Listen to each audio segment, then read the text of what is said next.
इस particular video में हम दो मेजर स्ट्रेटजी के बारे में बात करने वाले हैं। अब मैं आपको पहले ही बोल देता हूं कि ये सबके ऊपर एप्लीकेबल नहीं होता है। आपका कुछ और हो सकता है स्ट्रेटजी, मेरा कुछ और है। तो जो मैं आज आपको बताने वाला हूं ना, वो दो स्ट्रेटजी ये उनके लिए है जो कि एक बिगिनर हैं, जो ETF में पैसा इन्वेस्ट करना चाहते हैं या जो इन्वेस्ट करते आ रहे हैं उनके लिए भी है। क्योंकि बहुत सारे लोग होते हैं जो गलत तरीके से ETF में पैसा इन्वेस्ट करते हैं और उनका लॉस होता है बहुत ज्यादा। तो इसीलिए एक बात का ध्यान रखिएगा, इस पूरे वीडियो के अंदर मैं आपको A to Z वो सारी चीजें बताने वाला हूं जो आपको ETF में इन्वेस्टिंग करते वक्त काम आने वाली है। तो अगर आप इस वीडियो पे पहली बार आए तो वीडियो को लाइक कर दीजिएगा एंड चैनल को जरूर सब्सक्राइब कर लीजिएगा। तो फिर देर किस बात की, वीडियो को स्टार्ट करते हैं। अब देखिए, वो दो स्ट्रेटजी जानने से पहले हम कॉन्सेप्ट को समझ लेते हैं कि आखिर में इसका कॉन्सेप्ट क्या है। आपने एवरेजिंग का नाम सुना होगा, बहुत बार नाम सुना होगा आपने। जो भी पर्सन ट्रेडिंग करता है उसको पता होता है कि एवरेजिंग क्या होता है, या बहुत सारे लोग जो इन्वेस्टिंग करते हैं ETF के अंदर उनको भी पता होता है कि एवरेजिंग होता क्या है। अब देखिए, एवरेजिंग का मतलब क्या होता है, इसको समझ लेते हैं। अब मान के चलते हैं कि किसी भी कंपनी का एक स्टॉक है जिसकी प्राइस है 100 रुपए, और आपने ये सोचा है कि अब मैं एवरेजिंग करूंगा इस स्टॉक के अंदर। तो 100 रुपए पे आपने 1 लाख रुपए डाल दिया। अब क्या सोच के डाला आपने कि 100 रुपए से वो चला जाएगा 110 रुपए, बट वो 100 रुपए से आ गया 90 रुपए पे। अब 90 रुपए पे आपने फिर से 1 लाख रुपए डाल दिया, इसी को हम बोलते हैं एवरेजिंग। 90 पे फिर से आपने 1 लाख रुपए डाल दिया, ये सोच के कि 90 से वो जाएगा फिर से 100 रुपए, बट वो 90 से आ गया 70 रुपए। अब 70 रुपए जब आया तो फिर से आपने 1 लाख रुपए डाल दिया। तो इसी को हम बोलते हैं एवरेजिंग। आई होप आपको एवरेजिंग समझ में आ गया होगा।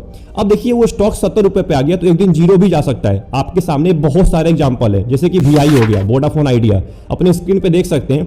ये एक टाइम पे सबसे ऑल टाइम हाई पे था, बट आज के टाइम पे इसकी वैल्यू आप देख ही सकते हैं। तो इसीलिए बहुत सारे लोग एवरेजिंग को बेकार भी बोलते हैं और बहुत सारे लोग इसको बहुत अच्छा भी बोलते हैं, जिनको थोड़ा बहुत प्रॉफिट हो जाता है। बट मेरे हिसाब से एवरेजिंग से बेकार चीज कुछ नहीं हो सकती है, क्योंकि एक स्टॉक जीरो भी जा सकता है। आप कितना एवरेजिंग करेंगे? जो पर्सन वोडाफोन आइडिया के अंदर एवरेजिंग किया होगा उसकी क्या हालत होगी आप सोच सकते हैं। तो इसीलिए स्टॉक्स के अंदर एवरेजिंग करना बहुत ही मुश्किल काम है, सबसे बेकार चीज होती है एवरेजिंग स्टॉक्स के अंदर। बट हम इसको अप्लाई करेंगे ETF इन्वेस्टिंग में, जो कि यहां पे आपको बहुत ज्यादा बेनिफिट देने वाला है, बहुत ज्यादा प्रॉफिट देने वाला है। अब अगर मैं आपसे बोलूं कि क्या हम इंडेक्स को खरीद सकते हैं, आपका एक ही जवाब होगा कि ये कैसे हो सकता है। इंडेक्स का तो कहीं ऑप्शन ही नहीं होता है बाई और सेल करने का, तो इंडेक्स को कैसे खरीद सकते हैं?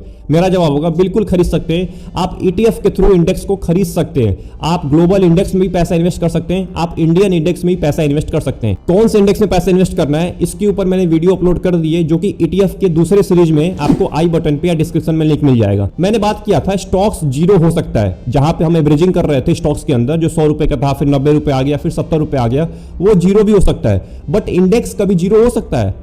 ये बिल्कुल नहीं हो सकता। इंडेक्स कभी जीरो हो ही नहीं सकता है, भले ही मार्केट क्रैश हो जाए, बट इंडेक्स जीरो नहीं हो सकता है। इसीलिए हम इंडेक्स के अंदर एवरेजिंग करने वाले हैं, क्योंकि इंडेक्स अगर जीरो हो गया ना तो फिर पूरा मार्केट ही खत्म हो जाएगा, स्टॉक मार्केट ही खत्म हो जाएगा। इसीलिए इंडेक्स जीरो नहीं होता है, स्टॉक्स जीरो होते हैं। तो स्टॉक्स के अंदर एवरेजिंग करना बेकार होता है, इंडेक्स के अंदर एवरेजिंग करना अच्छी बात है। आप इसके अंदर कर सकते हैं ETF के थ्रू। चलिए समझते हैं कि आखिर में उन दो स्ट्रेटेजी का इस्तेमाल करके आप कैसे एवरेजिंग कर सकते हैं। अब मैं आपको बोलूंगा कि आपके पोर्टफोलियो में कम से कम 2 ETF होने चाहिए। एक बात को ध्यान रखिएगा, ये 2 ETF को अपने पोर्टफोलियो में जरूर रखिएगा। इंडेक्स ETF और गोल्ड को, इन 2 ETF को आपको रखना है अपने पोर्टफोलियो के अंदर, क्योंकि अगर मार्केट क्रैश हो जाता है कभी आगे फ्यूचर में, कभी मार्केट क्रैश होता है तो आपको गोल्ड से बहुत ज्यादा राहत मिलती रहे, क्योंकि गोल्ड हेज करता है जो भी इन्फ्लेशन हो गया या जो मार्केट स्टॉक मार्केट हो गया, जब भी क्रैश होता है तो उससे आपको ज्यादा रिटर्न देगा जब मार्केट क्रैश हो जाएगा। तो क्योंकि गोल्ड क्रैश नहीं होता है, गोल्ड कभी भी क्रैश नहीं होगा, गोल्ड की वैल्यू बढ़ती ही रहेगी। तो स्टॉक मार्केट से आपको हेज प्रोवाइड करता है। तो इसीलिए मैंने आपको बोला कि आपके पोर्टफोलियो में कम से कम 2 ETF तो होना चाहिए। एक इंडेक्स ETF जो कि स्टॉक मार्केट को ट्रैक करेगा, और दूसरा गोल्ड ETF जो कि गोल्ड में आप पैसा इन्वेस्ट करेंगे। अब आगे बढ़ते हैं अपने पहले स्ट्रेटजी के ऊपर। पहले स्ट्रेटजी का नाम है वो है परसेंटेज इन्वेस्टिंग। अब परसेंटेज इन्वेस्टिंग क्या होता है इसको समझ लेते हैं। अब एग्जांपल के तौर पे आपने एक पैरामीटर सेट करके रख दिया है कि अगर 1% मार्केट गिरा तो मैं उसमें 10,000 रुपए इन्वेस्ट कर दूंगा। आप अपने हिसाब से सोच सकते हैं, अगर आप 1 लाख रुपए अफोर्ड कर सकते हैं तो आप अपने हिसाब से पैरामीटर सेट कर लीजिए कि 1% अगर मार्केट गिरेगा तो मैं 1 लाख रुपए डाल दूंगा। अगर 0.5% मार्केट गिरेगा तो मैं केवल 50,000 रुपए डालूंगा। या अगर आपने 1% पे 10,000 का पैरामीटर सेट करके रखा है तो 0.5% मार्केट गिरेगा तो आप केवल 5,000 रुपए इन्वेस्ट करेंगे। तो ऐसे ही आप अपने हिसाब से कर सकते हैं। तो परसेंटेज इन्वेस्टिंग इसी को बोलते हैं कि जब भी जितना परसेंट गिरेगा आपको केवल उतना ही पैसा इन्वेस्ट करना है। अब एग्जांपल के तौर पे मान के चलते हैं कि कल 29 तारीख है और 29 तारीख को मार्केट गिर गया। एग्जांपल के तौर पे मार्केट गिर गया तो आपको परसेंटेज मान के चलिए 1% गिर गया तो आपने 1 लाख रुपए इन्वेस्ट कर दिया। बट 30 तारीख और 31 तारीख को मार्केट नहीं गिरा तो आपको पैसा इन्वेस्ट नहीं करना है। फिर 1 तारीख को अगर मार्केट गिरा जितना भी गिरेगा 0.2%, 0.3%, 0.5%, तो आपको अपने हिसाब से पैसा इन्वेस्ट करना है, जो कि आपने अपना पैरामीटर सेट करके रखा हुआ है कि मैं 1% पे 10,000 इन्वेस्ट करूंगा, तो 0.2% अगर मार्केट गिरा तो मैं केवल 2,000 रुपए इन्वेस्ट करूंगा। तो ऐसे आपको इन्वेस्ट करना है। इसी को हम बोलते हैं परसेंटेज इन्वेस्टिंग। जितना परसेंट गिरेगा उतना आपको पैसा इन्वेस्ट करना है, जितना आपने सेट करके रखा हुआ है। अब देखिए, परसेंटेज इन्वेस्टिंग करने से पहले आपके पास एक अमाउंट होना चाहिए, एक अच्छा खासा अमाउंट होना चाहिए। मैं तो बोलूंगा थोड़ा सा ज्यादा ही अमाउंट होना चाहिए। अब स्टॉक मार्केट के बारे में ना आपको पता है ना मेरे को पता है। आपने सेट करके रखा हुआ है अपना पैरामीटर कि 1% में मैं 1 लाख रुपए इन्वेस्ट करूंगा। जब भी 1% मार्केट गिरेगा तो मैं उसमें 1 लाख रुपए डाल दूंगा। अब एग्जांपल के तौर पे आने वाले कुछ साल के बाद मार्केट बहुत ज्यादा गिर गया, क्योंकि स्टॉक मार्केट ना आपके हाथ में है ना मेरे हाथ में है, वो 50% भी गिर सकता है, ये मैं आपको बोल रहा हूँ, गिर सकता है, गिरा नहीं है बट आगे गिर सकता है, कुछ भी हो सकता है। तो अगर 50% मार्केट गिर गया एग्जांपल के तौर पे और आपने पैरामीटर सेट करके रखा हुआ है कि मैं 1% पे 1 लाख रुपए डालूंगा, तो 50% अगर गिर गया तो आपके पास 50 लाख रुपए होने चाहिए। ये मैंने आपको एग्जांपल के साथ बताया, एग्जांपल के लिए बताया कि आपके पास ज्यादा अमाउंट होना चाहिए, तभी आप परसेंटेज इन्वेस्टिंग के अंदर आइए, परसेंटेज इन्वेस्टिंग करिए। अब मान के चलिए 50 लाख छोड़िए, अगर मार्केट 4-5% भी गिर गया तो आपके पास कम से कम 4-5 लाख रुपए होने चाहिए, अगर आपने 1% पे 1 लाख का पैरामीटर सेट किया है। तो जितना आपने पैरामीटर सेट करके रखा हुआ है उसका दोगुना अमाउंट कम से कम रखिए अपने पास, कि आपके फ्यूचर में कोई भी प्रॉब्लम ना आए, क्योंकि फ्यूचर में मार्केट कितना भी गिर सकता है और आप अगर उस टाइम पे पैसा इन्वेस्ट करते हैं तो मार्केट उस टाइम के बाद बहुत तेजी के साथ ऊपर जाएगा, क्योंकि जितनी तेजी के साथ मार्केट गिरता है उससे और तेजी के साथ मार्केट ऊपर भी भागता है, ऑल टाइम हाई टच करता है। ये आप एग्जांपल अगर आप चार्ट खोलेंगे ना निफ्टी 50 का तो आपको दिख जाएगा। जब मार्केट क्रैश हुआ है उसके बाद market all time high touch किया है, तो वो सबसे बेस्ट ऑप्शन है परसेंटेज इन्वेस्टिंग करने का।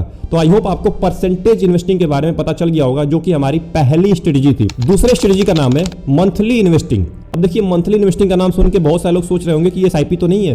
देखिए, एसआईपी नहीं है, एसआईपी में आप केवल एक डेट को पैसा इन्वेस्ट करते हैं, यहाँ पे आपको रोज करना पड़ सकता है। अब मान के चलिए आपने ये सोच के रखा हुआ है कि आपको 10,000 रुपए ईटीएफ के अंदर लगाने हैं। आपको 10,000 से ज्यादा नहीं लगाना है, 10,000 ही आपको लगाने हैं हर महीने। आपकी सैलरी जितनी भी हो, 50,000 हो, 40,000 हो, 30,000 हो, आपने सोचा है कि मैं 10,000 रुपए हर महीने इन्वेस्ट करूंगा ईटीएफ के अंदर।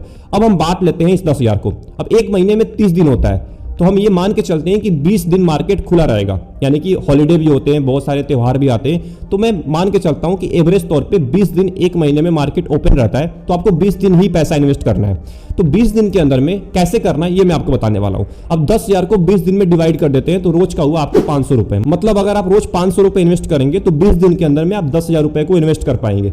तो आपने 500 रुपए रोज का डिवाइड कर लिया है, 500 से ज्यादा आपको इन्वेस्ट नहीं करना है। अब मैंने आपको शुरू में ही बता दिया था, आपके पास 2 ईटीएफ होने चाहिए, एक गोल्ड, एक इंडेक्स ईटीएफ। तो दोनों में डिवाइड कर देना है उस 500 को, मतलब 250 रुपए दोनों में डालने, मतलब 250 रुपए गोल्ड ईटीएफ के अंदर और 250 रुपए इंडेक्स ईटीएफ के अंदर।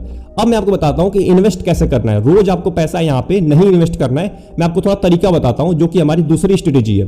अब मान के चलते हैं कि गोल्ड की वैल्यू आज 29 तारीख को डाउन हो गई, ठीक है, तो आपको वहां पे 250 रुपए इन्वेस्ट कर देने हैं तुरंत। बट इंडेक्स ईटीएफ की वैल्यू आज डाउन नहीं हुई है, आज वो ऊपर था, मतलब ग्रीन में था, ऊपर था, आज प्रॉफिट में था, तो आपको उसमें पैसा इन्वेस्ट नहीं करना है। अब 30 तारीख को क्या हुआ कि 30 तारीख को इंडेक्स ईटीएफ गिर गया। मान के चलिए जितना भी गिरे, यहाँ पे परसेंटेज से कोई मतलब नहीं है, क्योंकि ये परसेंटेज इन्वेस्टिंग नहीं है, ये केवल आपको रेगुलर इन्वेस्टमेंट करना है। तो मान के चलते हैं कि 30 तारीख को इंडेक्स ईटीएफ गिर गया और गोल्ड वाला नहीं गिरा, तो गोल्ड में आपको पैसा नहीं इन्वेस्ट करना है। बट इंडेक्स ईटीएफ में आपको 250 नहीं 500 इन्वेस्ट करना है, क्योंकि आपने 29 तारीख को इंडेक्स ईटीएफ में पैसा नहीं इन्वेस्ट किया था, क्योंकि मार्केट नहीं गिरा था। तो आपको उस दिन का भी पैसा 30 तारीख को इन्वेस्ट करना है, मतलब कि 500 रुपए अब हो गए आपके 30 तारीख को। अब 31 तारीख को ऐसी हुआ, 31 तारीख को मान के चलिए दोनों गिर गए, गोल्ड और इंडेक्स ईटीएफ दोनों गिर गया, तो आपको दोनों के अंदर 250 रुपए पैसा इन्वेस्ट कर देना है। अब क्या हुआ, फिर 1 तारीख को क्या हुआ, गोल्ड नहीं गिरा, इंडेक्स भी नहीं गिरा, तो आपको पैसा नहीं इन्वेस्ट करना है। फिर 2 तारीख को अगर मान के चलिए गोल्ड गिर गया और इंडेक्स नहीं गिरा, तो गोल्ड के अंदर आपको 500 इन्वेस्ट करने हैं, क्योंकि आपने इन्वेस्ट नहीं किया था। और इंडेक्स के अंदर अभी भी नहीं इन्वेस्ट करना है, क्योंकि जितने दिन मार्केट ऊपर रहेगा आपको पैसा नहीं डालना है। और जिस दिन भी आपका इंडेक्स ईटीएफ गिरा, उस दिन आपको टोटल पिछले दिन का, मतलब कि जितने दिन से आपने पैसा इन्वेस्ट नहीं किया है, उसका भी आपको जोड़ के उसी दिन पैसा इन्वेस्ट कर देना है इंडेक्स ईटीएफ के अंदर। तो आई होप आपको दूसरी स्ट्रेटजी समझ में आ गई होगी, जो कि एक बिगिनर के लिए होता है, जो एक ईटीएफ में जो पर्सन नया है, जो सोच रहा है कि मैं कैसे पैसा स्टार्ट करूं इन्वेस्टिंग करना, आपके लिए सबसे बेस्ट स्ट्रेटजी होने वाली है। परसेंटेज इन्वेस्टिंग उनके लिए है जिनके पास ज्यादा अमाउंट है, जो कि एक मार्केट को समझते हैं, मार्केट को देखते हैं रेगुलर बेसिस पे, उनके लिए परसेंटेज इन्वेस्टिंग होता है और उसके लिए बहुत ज्यादा अमाउंट भी चाहिए होता है। बट इसमें आप फिक्स्ड अमाउंट से आप इन्वेस्टिंग कर सकते हैं। अगर आप एक सैलरी वाले पर्सन है, आप एक बिजनेस करने वाले पर्सन है, आपको एक इनकम आती है थोड़ी बहुत हर महीने, तो आप इसके अंदर आ सकते हैं। तो आई होप आपको ये 2 स्ट्रेटेजी अच्छी लगी होगी और समझ में भी आया होगा। अगर आपके माइंड में कोई भी डाउट है, अगर आपको अभी भी लग रहा है कि मेरे माइंड में कुछ डाउट चल रहा है, तो आप कमेंट बॉक्स में जरूर टाइप करिएगा। जो भी डाउट होगा मैं आपका जरूर सॉल्यूशन दूंगा और आपको मैं अच्छे तरीके से गाइड करूंगा। मिलते हैं एक और इंपॉर्टेंट वीडियो में। अगर आपको ये वीडियो पसंद आई तो वीडियो को लाइक कर दीजिएगा एंड चैनल को जरूर सब्सक्राइब कर लीजिएगा। तब तक के लिए best of luck, take care.